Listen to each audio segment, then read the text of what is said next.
जय श्री राम।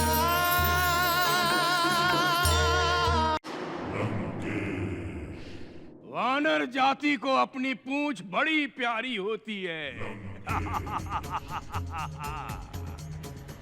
वानर जाति का आभूषण है उनकी पूंछ। उनके शरीर का मूल है उनकी पूंछ। अतः इसकी पूंछ में आग लगाकर इसे भेज दो,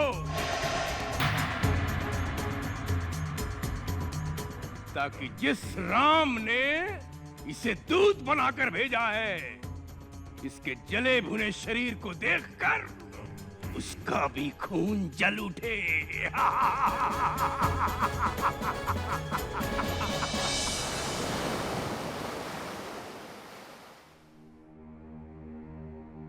क्या बात है भैया, अपनी प्रसन्नता की बात हमें भी तो बताइए। हाँ लक्ष्मण, मुझे शुभ संकेत मिला है। कल सपने में मैंने देखा कि हनुमान सीता को प्रणाम कर रहा था। क्या इसका अर्थ है भैया कि भाभी को रावण कहां लेकर गया है? इस बात का पता हनुमान जी ने लगा लिया है। नहीं लक्ष्मण, मुझे केवल हनुमान ही दिखाई दिया। जामवंत, नन, नील, अंगद कोई भी नहीं। संदेशवाहक से तो केवल हमें यही पता चला था कि सीता समुद्र के उस पार है। तो क्या हनुमान अकेले ही समुद्र के पार गया? बाकी चारों उसके साथ क्यों नहीं गए? लक्ष्मण, रावण बहुत ही कुटिल है और साथ ही साथ अति बलशाली भी। सीता को ढूंढने के आवेश में आकर यदि हनुमान रावण के फैलाए हुए माया जाल में फंस गया तो?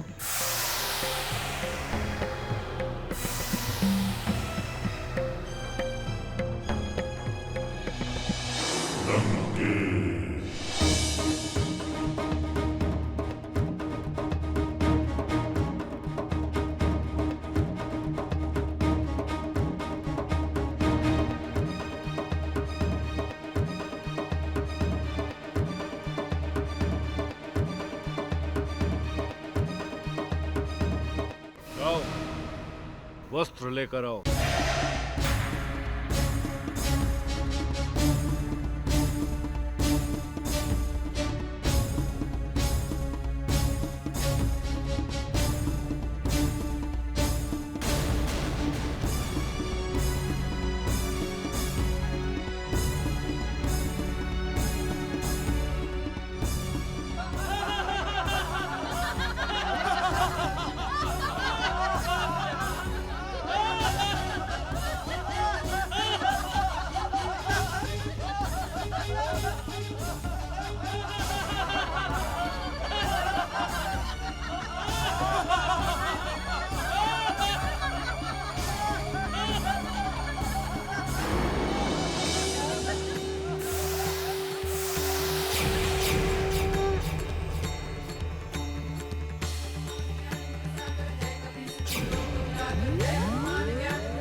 वस्त्र लेकर आओ।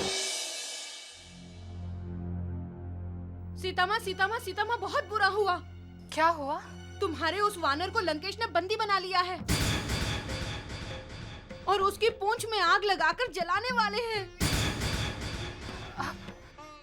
अब हनुमान रघुनंदन के पास कैसे जाएगा? कब जाएगा? हे अग्निदेव, तुम वायु के मित्र हो। हनुमान की रक्षा करो, उसके शरीर पर शीतल हो जाओ, उसे जलाओ नहीं। और वस्त्र लेकर आओ।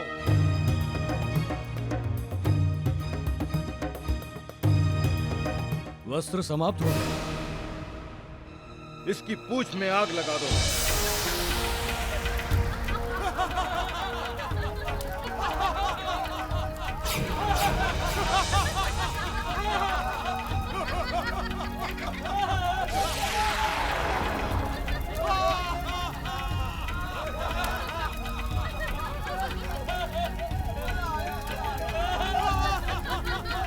जय श्री राम।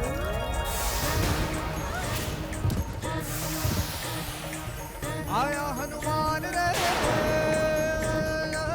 आया हनुमान रे, आया हनुमान रे।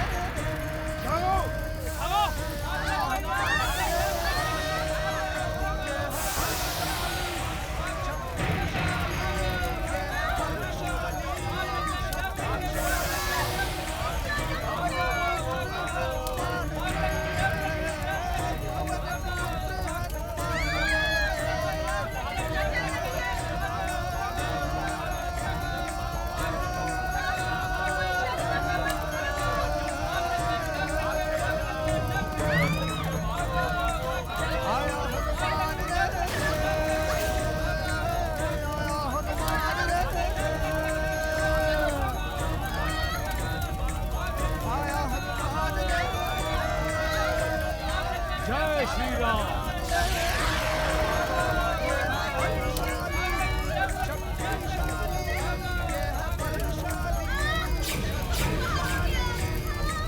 पवन पुत्र हनुमान रे, पवन पुत्र हनुमान रे।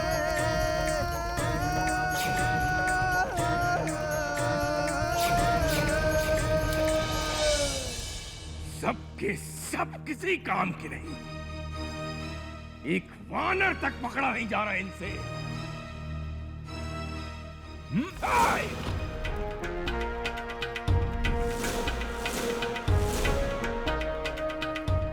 तुम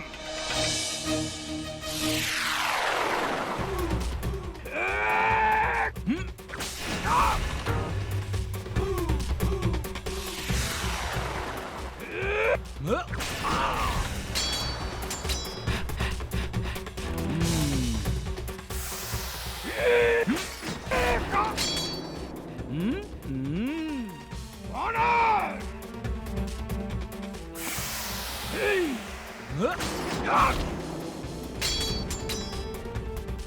वानर! ये दुस्साहस! अकम्पन! प्रहास! द्वारपाल! तुम चाहो तो अपनी संपूर्ण सेना बुला लो रावण। मैं सभी को अपनी पूंछ में लपेटकर सागर में डुबो दूंगा। वानर! तुम यहाँ से जीवित नहीं जाओगे। मैं तो यहाँ से जीवित ही जाऊंगा रावण।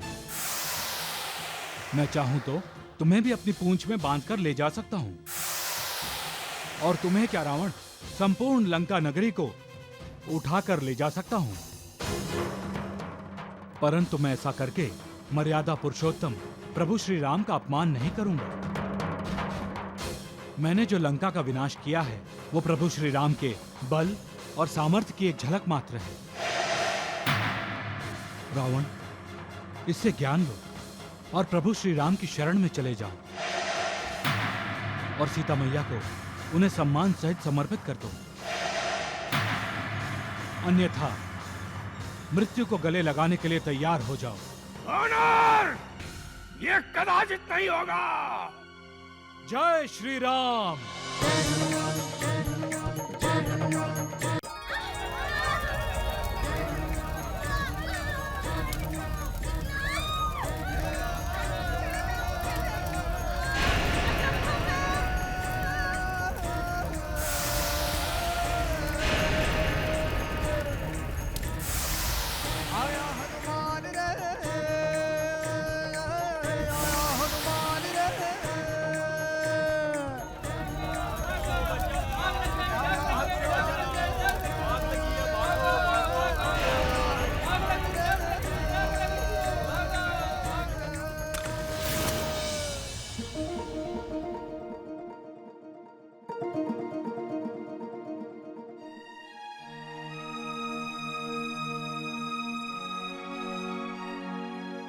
मैया, आप मेरा प्रणाम स्वीकार करें।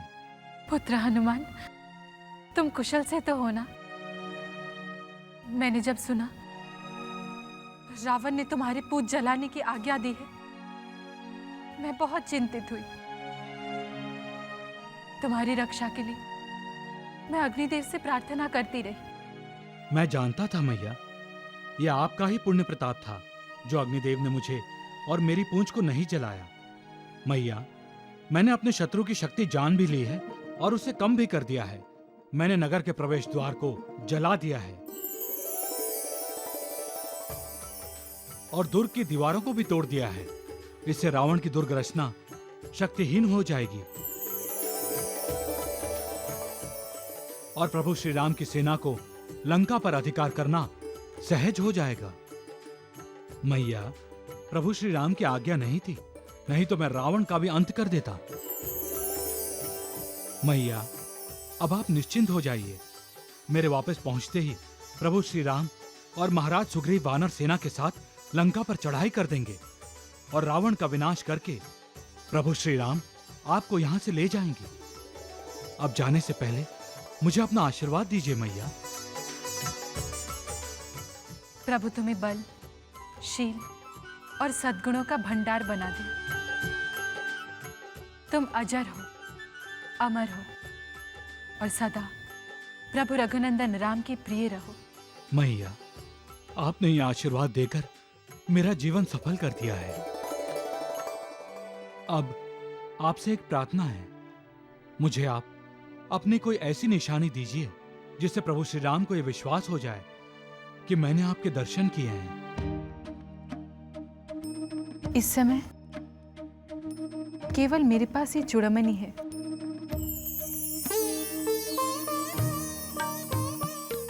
तुम इसे ले जाओ पुत्र।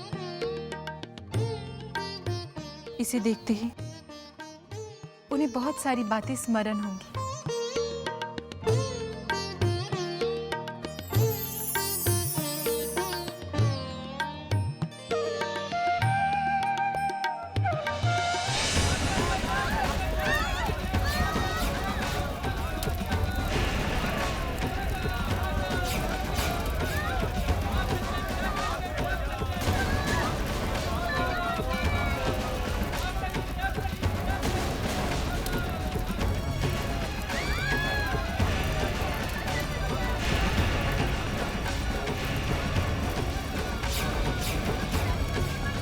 लंकेश,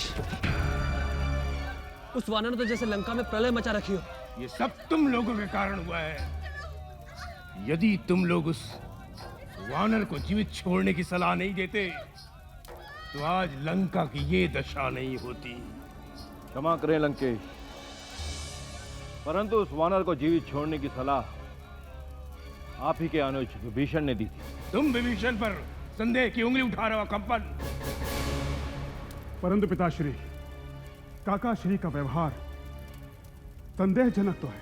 बस इंद्रजीत, बस। अब जाकर विश्वकर्मा से कहो कि मुझे मेरी लंका पहले की तरह सुंदर और वैभवशाली चाहिए।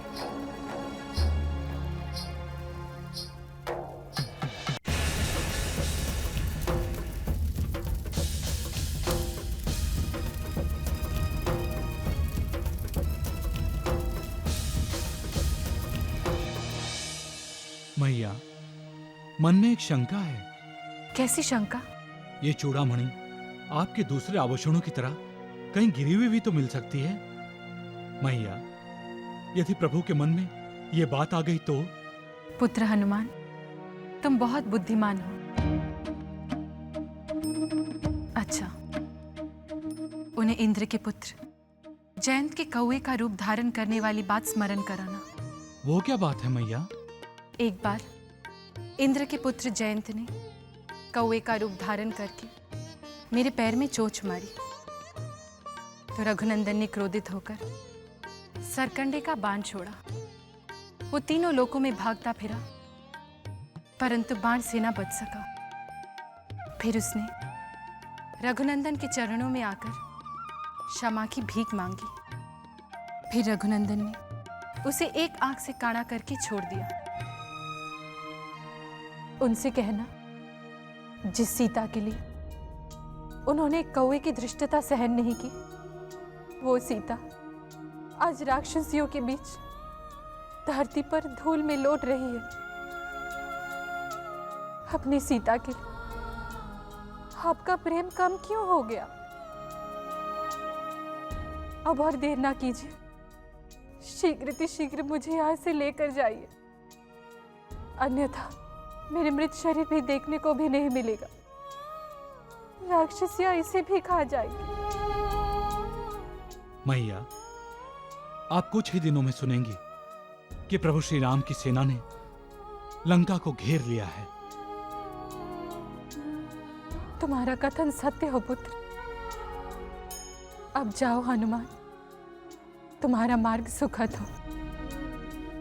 मेरी ओर से प्रभु श्री राम के चरण स्पर्श करना।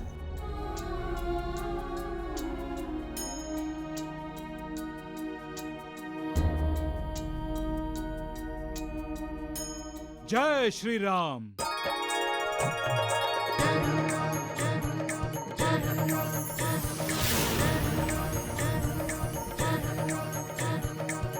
आया हनुमान रे, आया हनुमान रे, आया हनुमान रे,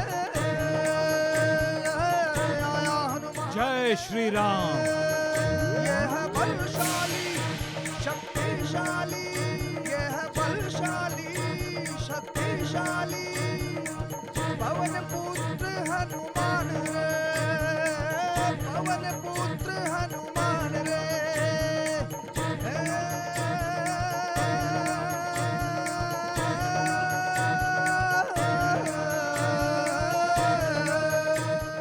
वो देखिए जामवंत जी, हनुमान जी आ रहे हैं। आया हनुमान रे, आया हनुमान रे, ये है बलशाली शक्तिशाली, ये है बलशाली शक्तिशाली पवन पुत्र हनुमान रे। चलो। पवन पुत्र हनुमान रे। शीघ्र बताओ हनुमान, क्या तुमने सीता माता के दर्शन किए? हाँ जामवंत जी, मैंने मैया के दर्शन भी किए और उनसे बातें भी की, और प्रभु श्री राम के लिए उनका संदेश भी लाया हूँ। हे पवन पुत्र, धैर्य और शौर्य में इस त्रिभुवन में आपकी बराबरी कोई और नहीं कर सकता। अगर आपके समान कोई और है तो वो आप ही हैं। चलिए, प्रभु श्री राम हमारी प्रतीक्षा कर रहे होंगे। चलो।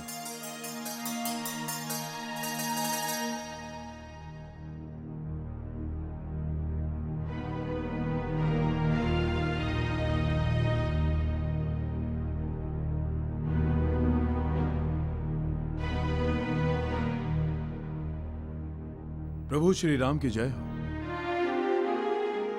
रघुनंदन, युवराज अंगद के नेतृत्व में जो वानर दल दक्षिण दिशा की ओर गया था, वो किष्किंधा लौट रहा है। गुप्तचरों ने सूचना दी है कि वे सब उछल कूद करते हुए आ रहे हैं। तब तो अवश्य उन्होंने सीता की खोज कर ली होगी महाराज सुग्रीव।